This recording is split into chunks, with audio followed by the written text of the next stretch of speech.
Bismillahirrahmanirrahim. Assalamualaikum warahmatullahi wabarakatuh.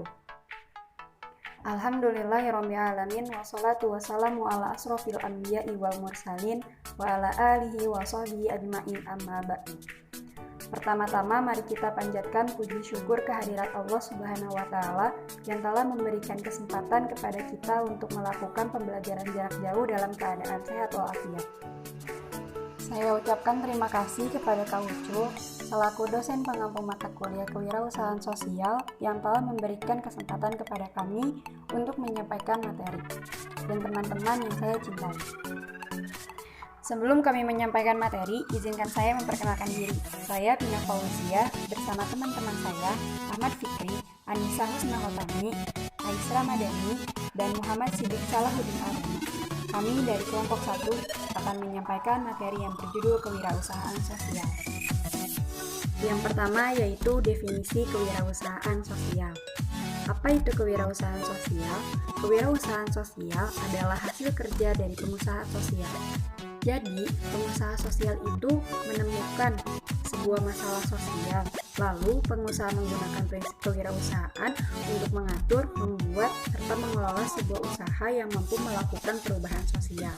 Contoh social entrepreneur, lembaga keuangan mikro, program pendidikan, memberikan layanan perbankan di daerah yang kurang melayani, dan individu membantu anak-anak yang menjadi yatim piatu karena penyakit, epidemi, serta permasalahan sosial lainnya.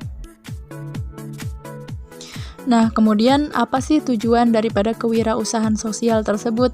Nah, di sini tujuan dari kewirausahaan sosial adalah mempromosikan penyebab tujuan sosial dan lingkungan yang berdampak baik di masa sekarang atau di masa mendatang. Wirausahawan seperti itu umumnya merupakan bagian dari atau terkait dengan beberapa cara atau beberapa organisasi nirlaba atau LSM. Meskipun menghasilkan keuntungan juga sebagai aspek dari konsep ini, tetapi itu mungkin bukan satu-satunya tujuan organisasi. Selanjutnya, karakteristik wirausahaan sosial. Yang pertama itu mempunyai visi untuk memecahkan masalah-masalah kemasyarakatan untuk memperbaiki taraf hidup masyarakat. Yang kedua, yaitu orang-orang yang memiliki daya transformatif atau daya yang berubah-ubah. Yang ketiga, menjangkau lebih banyak orang dengan uang atau sumber daya yang jauh lebih sedikit. Yang keempat, orang-orang yang tidak bisa diam.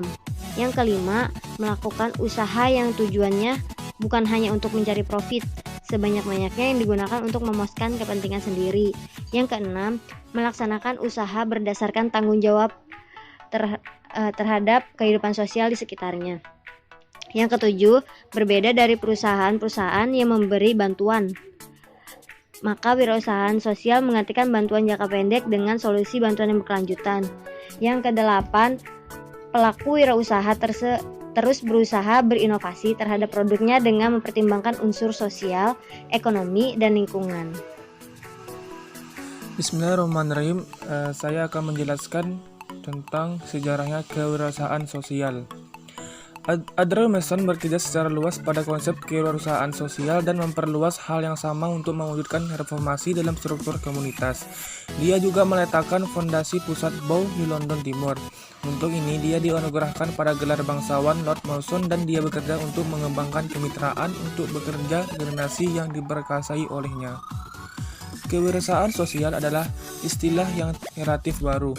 Itu datang untuk memperhatikan hanya beberapa dekade yang lalu, tetapi penggunanya dapat ditemukan sepanjang sejarah.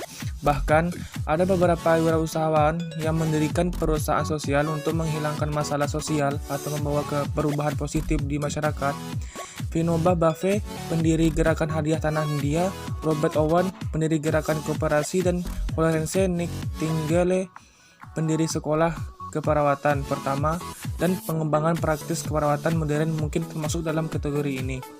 Mereka telah mendirikan yayasan dan organisasi semacam itu pada abad ke-19 yang jauh sebelum konsep kewirausahaan sosial yang digunakan dalam manajemen. Nah, teman-teman, mungkin sekian penjelasan singkat dari kelompok 1 mengenai kewirausahaan sosial. Semoga bermanfaat. Sekian dari kami. Wabillahi taufiq wal hidayah. Wassalamualaikum warahmatullahi wabarakatuh.